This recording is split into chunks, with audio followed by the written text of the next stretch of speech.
Friends, welcome to my channel Kosireddy వారి వంటిల్లు. ఇవాళ మీ అందరికీ మన ఛానల్లో సరికొత్త స్పెషల్ రెసిపీని పరిచయం చేయడానికి వచ్చేసానండి. అదేంటనుకుంటున్నారా? అదేనండి, తెల్ల నువ్వుల పొడిని ఎలా తయారు చేసుకోవాలో మీ అందరికీ నేను మన వీడియోలో క్లియర్గా చూపిస్తాను. మన వీడియోని చివరి వరకు చూసి మీరు కూడా ట్రై చేయండి.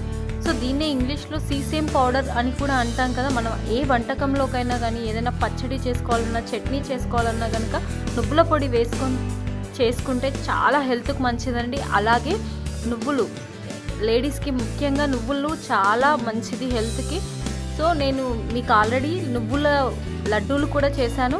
సో అవి ఇంకా మన వీడియోలో మీరు కనుక ఇప్పటికీ ఆ వీడియోస్ చూడకపోతే పైన కార్ట్లో లీవ్ చేస్తాను. నువ్వుల లడ్డు, నువ్వుల చిక్కీ కూడా చేశాను, అవి మీరు పైన కార్ట్లో చూడొచ్చు.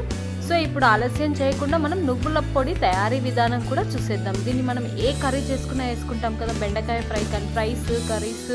సో ముందుగా ఇలా స్టవ్ వెలిగించి పాన్ పెట్టి నేనైతే మట్టి పాత్రలో వేయించుకుంటున్నానండి నువ్వులను. ఎందుకంటే ఇలా మట్టి పాత్రలో వేయించుకుంటే మనకి హెల్త్కి మంచిది. అలాగే పూర్వకాలంలో ఆరోగ్యంగా ఉన్నారు అంటే రీజన్ ఏంటంటే వాళ్ళు మట్టి పాత్రల్లో ఇలా వేయించుకునే వాళ్ళు.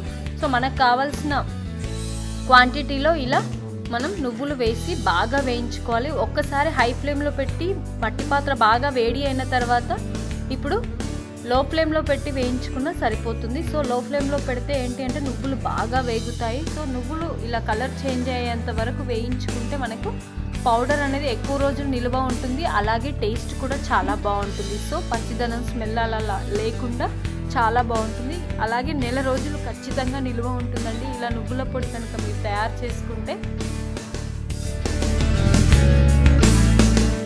సో ఇలా నువ్వులు బాగా వేగిన తర్వాత వీటిని తీసి ఒక ప్లేట్లో పోసుకొని చల్లార్చుకోవాలి. సో నువ్వులు బాగా చల్లారిన తర్వాతనే మనం గ్రైండ్ చేసుకోవాలి. ఎందుకంటే నువ్వులు ఇలా వేడివేడిగా చేసుకుంటే తొందరగా పడవుతుంది, అలాగే స్మెల్ కూడా వస్తుంది. అందుకని చెప్పేసి చల్లార్చుకున్న తర్వాత మిక్సీ జార్ తీసుకొని ఇందులో పోసుకొని వేయించుకున్న నువ్వులన్నింటినీ పోసుకొని మెత్తగా మనం గ్రైండ్ చేసుకోవాలి.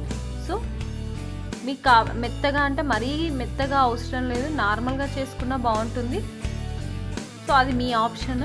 సో ఇలా నేనైతే ఇలా ఇంత మెత్తగా, మరీ మెత్తగా కాకుండా ఒక 95% గ్రైండ్ చేసుకున్నాను. చూడండి, దీన్ని మనం ఒక మూత ఉన్న గాజు సీసాలో కానీ, అలాగే స్టీల్ కానీ, ఏదైతే మీరు ఇంట్లో ఏదైతే వాడుతున్నారో ఇవన్నీ స్టోర్ చేయడం కోసం ఖచ్చితంగా మూత ఉన్న దాంట్లోనే పోసి పెట్టుకుంటే మనకి ఎక్కువ రోజులు స్టోర్ ఉంటుంది. ఇలా కనుక నేను చెప్పిన ప్రాసెస్ ఫాలో అయ్యి మీరు తయారు చేసుకుంటే ఖచ్చితంగా నెల రోజులు నిల్వ ఉంటుంది. దీన్ని మనం ఏ కర్రీలో చేసినప్పుడు కానీ, ఏదైనా ఫ్రైస్ చేసినప్పుడు కానీ వాడితే చాలా మంచిదండి హెల్త్కి కూడా. చూస్తున్నారు కదా ఫ్రెండ్స్, నువ్వుల పొడి తయారీ విధానం చాలా ఈజీ అండ్ సింపుల్ కూడా.